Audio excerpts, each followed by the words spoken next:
Hi everyone and welcome to my place. Are you looking for something nice for Mum this Mother's Day?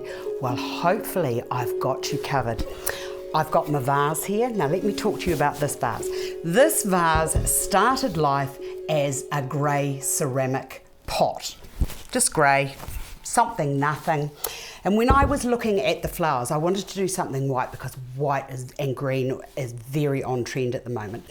But when I put the flowers with it, it just didn't really just do it for me. So what I did was, I just got some of my chalk paint. I'll give you the recipe again, just in case you haven't seen it. Really easy. 1/3 of a cup of plaster of Paris mixed in with the same amount of water. Mix it up until it's like a pancake consistency, and then put it into a cup of flat matte paint. And all I did was I got a little sponge and I just sort of just gently sponged that on to the outside of my container. Then I thought, oh, I wonder if I could be a little bit flash and do something else. So I then got my chalk marker paint, and I've just done this very simple little half face or image of a face just by using the chalk paint. The great thing with this is if I don't like it, in due course, I can take it to the sink and scrub it all off. I love that.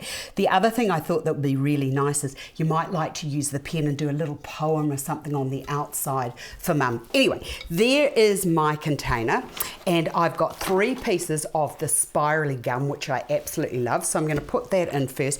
Now, to get your proportions, it's usually 1.5 times the height or the width of the container, but I wanted something that wasn't too big, that would be perfect for on a countertop or on a bench or a coffee table. So I've just done everything to just round about the length of my container. So I'm just going to pop those bits in, and some are a little bit higher and some are a bit lower. It doesn't matter, because eucalyptus to me, or blue gum, is sort of like one of those wonderful forms and it just sort of like has a life of its own. So you can get in here and you can bend and manipulate these to whichever way you want them.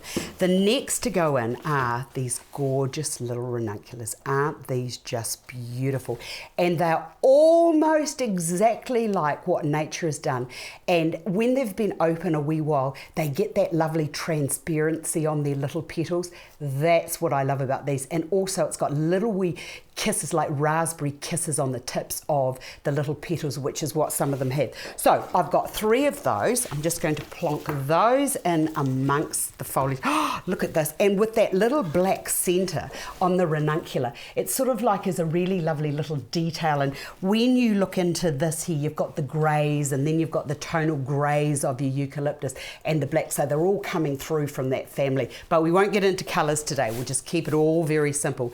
The next thing to go into here are just a few of these lovely beautiful white roses. Now, I haven't cut anything because you might find that your mum might want to do something else with these. So let me just move all of that around, and you can either have the image on the vase as I've done here, or move it all around and you can have it just as it is. And you'll notice that that little rose cluster that I put in is a little bit lower than everything else. So your eye just comes up, hits that, and then it just drifts all the way around. And also it's been designed so that you can see it all around, and also I've left it so that it's just a little bit informally placed. I hope you've enjoyed this, because I've enjoyed sharing it with you, and I'll see you all again another day.